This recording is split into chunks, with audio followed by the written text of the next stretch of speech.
our school captain announcing on the announcing.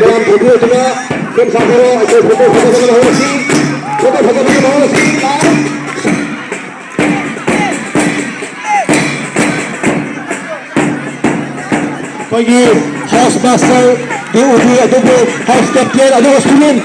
Young year, they will put house in this. Student level down with the Kitan Tosi.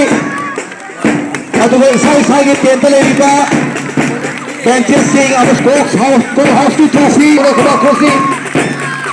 Yes.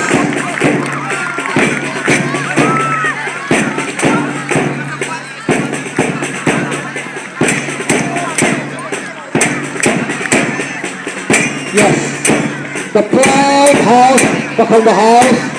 Akogi English process hanakiba Timari, Akogi Pakamba house, Tanga house, Tangal house, and together with Houski house master. Thank you everyone, thank you.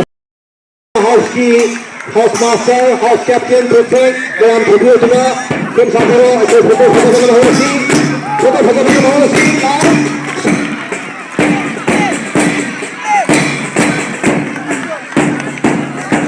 House master, they will be a double house captain, a double student. Young year, they will put house in this. Student level down with the Kitan Tosi. A double side temple area. Benches saying our spokes house to Tosi. Yes.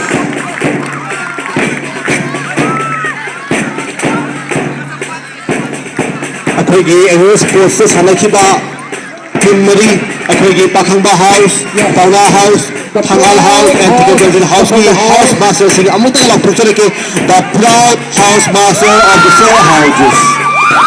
Akogi houses Marisigi Ramna. Thank you everyone, thank you.